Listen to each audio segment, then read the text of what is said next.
গতকালকেই সম্ভবত আইন উপদেষ্টা মাননীয় আইন উপদেষ্টা একটি বৈঠকে একটি অনুষ্ঠানে তিনি বলেছেন যে আমি নিশ্চিতভাবে বিশ্বাস করি নির্বাচনের আগে ফ্যাসিস্টের অবশ্যই বিচার হবে। আপনি নিশ্চয়ই বিষয়টি দেখেছেন। এবং সেখানে আরেকটি বিষয় উনি আবেগ বলি এবং আত্মবিশ্বাস বলি সেই জায়গা থেকে বলেছেন যে তাগিদ থেকে জুলাই অভ্যুত্থানটা হয়েছিল এবং সেই জায়গা থেকে অনেক কিছু করবার তাগিদ আমাদের আছে, সরকারের জায়গা থেকে হয়তো উনি বলেছেন, এবং সেগুলো করা হবে, খুব জোর দিয়ে বলেছেন। এখন আমি যদি নির্বাচনকে চিন্তা করি যে ফেব্রুয়ারির প্রথমার্ধে, তাহলে নিশ্চিতভাবেই বিচার হবে, এটি একটি বিষয়। এবং সংস্কারের যে তাগিদ, অর্থাৎ মানুষের যে চাওয়া পাওয়ার আকাঙ্ক্ষা, সেটি এই সময়ের মধ্যে করা সম্ভব হবে বলে আপনি মনে করছেন কিনা? আপনাকে ধন্যবাদ। মোশাররফ ভাইকে শুভেচ্ছা এবং যারা শুনছেন তাদেরও শুভেচ্ছা। দেখুন, জাতীয় ঐক্যমত্য কমিশন এই মুহূর্তে সংস্কার বিষয়ে রাজনৈতিক দলগুলির সঙ্গে বলা যায় শেষবারের মতো আলাপ আলোচনা করছে। অপরদিকে আপনি বলছেন মাননীয় আইন উপদেষ্টার বিচার প্রসঙ্গে বক্তব্য, এটা খুবই সত্য। এই সরকার শুরু থেকেই বলে আসছে যে আমাদের যে প্রায়োরিটির জায়গাগুলি কাজের, সেখানে নিঃসন্দেহে সংস্কার, বিচার, নির্বাচন, এই তিনটিকে আলাদা করে গুরুত্ব দিয়ে বলা হচ্ছিল।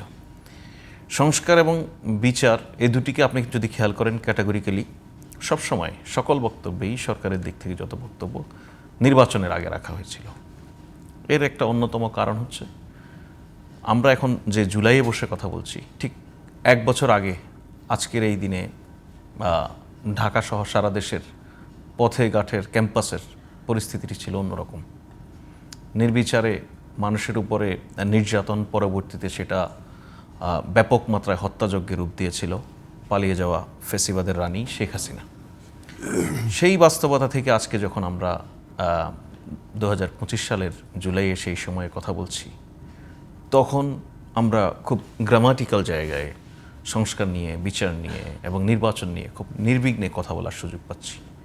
এখানে শুধু আমি আপনাকে জুলাইকে স্মরণ করে বা জুলাইয়ে যে রিফর্মের কথা বলছেন, ফ্যাসিবাদ থেকে মুক্তির কথা বলছেন, বা বিচারের কথা এখন আমরা বলছি, নির্বাচনের কথা বলছি, এই জায়গা থেকে এতটুকু আমি বলি যে দেয়ালের একটি লেখা লিখেছিলেন যে তোমরা হয়তো যাইবা ভুলে খুনি হাসিনার ইতিহাস, সেই মায়েরই থাকবে মনে যে ছুঁয়েছে পুতের লাশ। সো জুলাইয়ে, আগস্টে আমরা কিন্তু অসংখ্য মানুষ হারিয়েছি। মায়েরা যে কথাটা বলছে, যেমন আজকেও আমাদের সংবাদে ছিল, মায়েরা কিন্তু তাদের যে আকাঙ্ক্ষা বা তার সন্তান বা যে স্বামী হারিয়েছে, যে পুত্র হারিয়েছে, যে স্বজন হারিয়েছে আজকে তিনি, এবং আজকের প্রতিদিনই আমাদের সংবাদেই তো থাকে, তারা কিন্তু সেই কথাটা বলছে না। মানে তাদের আকাঙ্ক্ষার জায়গায় সেটির প্রতিফলন দেখতে পাচ্ছে বলে তারা বলছে না অনেকেই। দেখুন, একজন সন্তানহারা মা বা একজন সন্তানহারা পিতা, একজন ভাইহারা বোন বা একজন বোনহারা ভাই, একজন স্বামীহারা স্ত্রী অথবা একজন স্ত্রী হারানো স্বামী, বিচার নিয়ে তার যে আবেগ অনুভূতির জায়গা থাকবে, সেটা আমরা এখানে যারা বসে আছি তাদের হবার কোনো কারণ নেই। আমরা কোনোভাবে সেই আবেগের জায়গায় পৌঁছাতে পারবো না।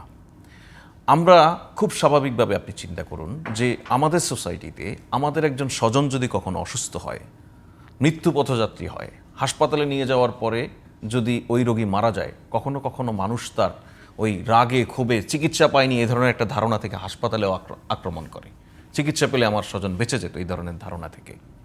তো এই যে স্বজন হারানোর যার কষ্টটা যিনি হারিয়েছেন তিনি বোঝেন, তার কাছে বিচার মানে কি? তার কাছে বিচার মানে অনেক ক্ষেত্রে, আমি আমাদের এখানকার জেনারেল যে সেন্স, মানুষের আবেগ, সে জায়গা থেকে যদি বলি, উনি সবচেয়ে খুশি হন যখন শেখ হাসিনা বলে যে চট করে ঢুকে পড়ব। বিশ্বাস করুন, উনি সবচেয়ে খুশি হন। উনি চায়, ওই মা চায় যে শেখ হাসিনা ঢুকে পড়ুক, আমার হাতের কাছে সে আসুক। কিন্তু বিচার ইটসেলফ এটা একটা সিস্টেমের মধ্য দিয়ে যেতে হয়, আইনি প্রক্রিয়া মেনে যেতে হয়। বিচার যিনি করবেন তিনি আবেগের বশবর্তী হয়ে করতে পারেন না। সুতরাং এখানে আমাদের সবচেয়ে বড় লক্ষ্য, বিচার করতে গিয়ে যেন অবিচার না হয়ে যায়, শেখ হাসিনাও যেন ন্যায় বিচার বঞ্চিত না হন। এটা বিচারের দৃষ্টি থেকে আপনাকে মাথায় সেই রাখতে জায়গা থেকে সেই বাস্তবতায় time frame-টাকে খুব একজন মা বাস্তবসম্মত একজন কিনা? স্বজন যখন বলে যে আমরা এখনো প্রত্যাশিত অগ্রগতি দেখছি না, এটাকে আমি কোনোভাবে অবজ্ঞা করতে পারি না। কিন্তু আপনি দেখুন বিচারের যে প্রক্রিয়া, সেই প্রক্রিয়া প্রতিনিয়ত এগোচ্ছে। আগামী 10 তারিখ শেখ হাসিনার বিরুদ্ধে চার্জ গঠনের জন্য আদালতের নির্দেশ দেওয়া হয়েছে। তার মানে ফরমাল বিচারিক প্রক্রিয়ার মধ্যে শেখ হাসিনা ঢুকে পড়ছে, ট্রায়াল প্রসেসে চলে যাচ্ছে। আমি আপনাকে শুধু উদাহরণের জন্য বলি, হাসিনা তার শাসনামলে যেই যুদ্ধাপরাধের বিচার করেছেন, যেটাকে লোকালি এবং ইন্টারন্যাশনালি আপনার জুডিশিয়াল কিলিং হিসেবে আখ্যায়িত করা হয়েছে, সেখানে এই রাজনৈতিক বিচারেও সবচেয়ে দ্রুত যে মামলাটির রায় হয়েছে সেটিতেও 1.5 বছরের বেশি বা প্রায় 2 বছরের মতো সময় লেগেছে।